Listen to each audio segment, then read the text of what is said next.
Hello students, शिक्षा academy to the point में आपका स्वागत है। आज हम इस वीडियो के माध्यम से मुद्रा एवं मुद्रास्फीति से संबंधित महत्वपूर्ण प्रश्नों के उत्तर जानेंगे जो सभी प्रतियोगिता परीक्षा में पूछे जाएंगे। यदि इकोनॉमिक्स के महत्वपूर्ण प्रश्नों की वीडियो आप नहीं देखे हैं तो प्लेलिस्ट में जाकर देख सकते हैं, और यदि इस चैनल में आप नए हैं तो सब्सक्राइब जरूर करें ताकि इस तरह की जानकारी आपको समय समय पर मिलती रहे। तो चलिए जानते हैं पहले प्रश्न में क्या पूछा जा रहा है। पहले प्रश्न में पूछा जा रहा है, वस्तु विनिमय प्रणाली वह प्रणाली है जिसमें वस्तु के बदले वस्तु का ही लेन देन होता है। वस्तु का विनिमय वस्तु से नहीं किया जाता है। वस्तु का विनिमय धातुओं से किया जाता है, या फिर उपरोक्त सभी। तो इस प्रश्न का सही उत्तर होगा विकल्प ए, वस्तु के बदले वस्तु का ही लेन देन होता है।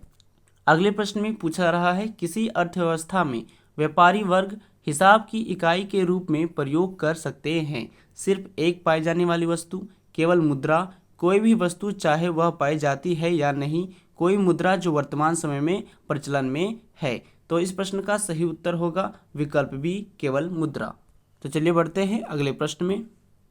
तीसरे प्रश्न में पूछा जा रहा है कि वस्तु अर्थव्यवस्था की धारणा में वस्तुओं को वस्तुओं में बदला जाता है, वस्तु विनिमय प्रणाली प्रचलन में होती है, मुद्रा का प्रयोग किया जाता है, या फिर ए तथा बी दोनों। तो इस प्रश्न का सही उत्तर होगा विकल्प डी, ए तथा बी दोनों। वस्तु की अर्थव्यवस्था की धारणा में वस्तुओं को वस्तुओं में बदला जाता है और वस्तु विनिमय प्रणाली प्रचलन में होती है।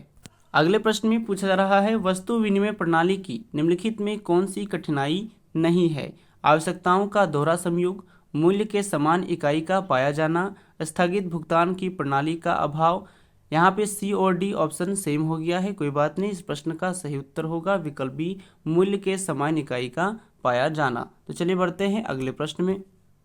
पांचवें प्रश्न में पूछा जा रहा है कि किसी देश की मुद्रा की कुल मात्रा में शामिल होता है सिक्के, बिल, करेंसी और बैंक जमा, या फिर सोना तथा नोट। तो इस प्रश्न का सही उत्तर होगा विकल्प सी, करेंसी और बैंक जमा। अगले प्रश्न में पूछा जा रहा है, मुद्रा के लिए अपना कार्य करने से पहले निम्नलिखित में से कौन सा गुण आवश्यक है। स्वीकृति, मूल्य की स्थिरता, टिकाऊपन, या फिर पहचान। तो इस प्रश्न का सही उत्तर होगा विकल्प ए, स्वीकृति। तो चलिए बढ़ते हैं अगले प्रश्न में। सातवें प्रश्न में पूछा जा रहा है कि वस्तु विनिमय प्रणाली की मुख्य कठिनाई थी। तो वस्तु विनिमय प्रणाली की मुख्य कठिनाई क्या थी। आवश्यकताओं के दोहरे संयोग का अभाव, मूल्य मापन की कठिनाई, ए तथा बी दोनों, या फिर इनमें से कोई नहीं। तो इस प्रश्न का सही उत्तर होगा विकल्प सी, ए तथा बी दोनों। अगले प्रश्न में पूछा जा रहा है, मुद्रा का प्राचीनतम रूप है धातु मुद्रा, सिक्के, वस्तु मुद्रा, या फिर पत्र मुद्रा। तो इस प्रश्न का सही उत्तर होगा विकल्प सी, वस्तु मुद्रा। तो चलिए बढ़ते हैं अगले प्रश्न में।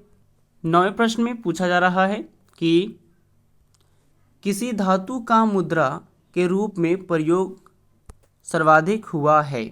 लोहा, तांबा, पीतल, या फिर चांदी और सोना। तो किसी धातु का मुद्रा के रूप में सर्वाधिक प्रयोग किसका हुआ है। तो इस प्रश्न का सही उत्तर होगा विकल्प डी, चांदी और सोना। अगले प्रश्न में पूछा जा रहा है, मुद्रा का प्राथमिक कार्य कौन सा है। मूल्य का संचय, विलंबित भुगतान का मान, मूल्य का हस्तांतरण, या फिर विनिमय का माध्यम। तो इस प्रश्न का सही उत्तर होगा विकल्प डी, विनिमय का माध्यम। यदि यह वीडियो अच्छा लगा हो तो लाइक, शेयर एंड सब्सक्राइब जरूर करें और अपना विचार कमेंट करें। तो फिर मिलते हैं अगली वीडियो में नए प्रश्नों के साथ। धन्यवाद।